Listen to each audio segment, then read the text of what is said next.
Cette année, les excédents d'eau ont perturbé la période de reproduction de certains petits gibiers. La pluie a noyé les œufs des faisans et a fait baisser le nombre de naissances dans certaines zones du département. La Fédération de chasse estime que la reproduction est mauvaise par endroits, mais pas catastrophique sur l'ensemble du territoire. Le lièvre a aussi essuyé des pertes à cause de la pluie, mais cela ne semble pas avoir beaucoup affecté le niveau de sa population. Par contre, la situation des perdreaux, et notamment de la perdrix grise, est beaucoup plus critique. Je pense que dans un grand nombre de territoires du département d'Indre-et-Loire, la perdrix naturelle ne sera pas prélevée.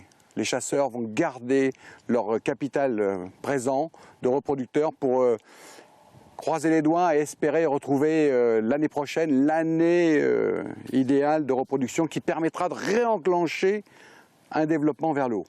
Depuis plusieurs années, la population de perdrix ne cesse de diminuer au niveau national. Si l'espèce n'est pour l'instant pas en danger, elle tend à le devenir.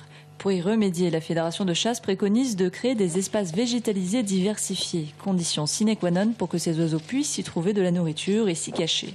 Cela signifie faire des exploitations agricoles moins grandes et éviter la mise à nu de la terre. Autrement dit, revoir les critères de la politique agricole commune de l'Union européenne.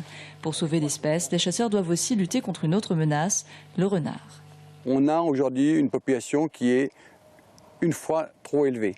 Et quand on a ces populations de renards aussi fortes, qui sont arrivés parce qu'on a développé le petit gibier et qui ont fait qu'ils profitent de notre travail de chasseurs, de développement des populations.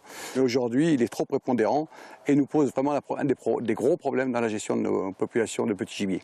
Dimanche 18 septembre, l'ouverture de la saison de la chasse va être autorisée. Les chasseurs de la Fédération pourront continuer à chasser le pigeon ramier. Cette espèce très abondante est le gibier le plus chassé de Touraine. Le jour de l'ouverture sera aussi l'occasion de faire un état des lieux plus complet sur la situation de la faune dans le département.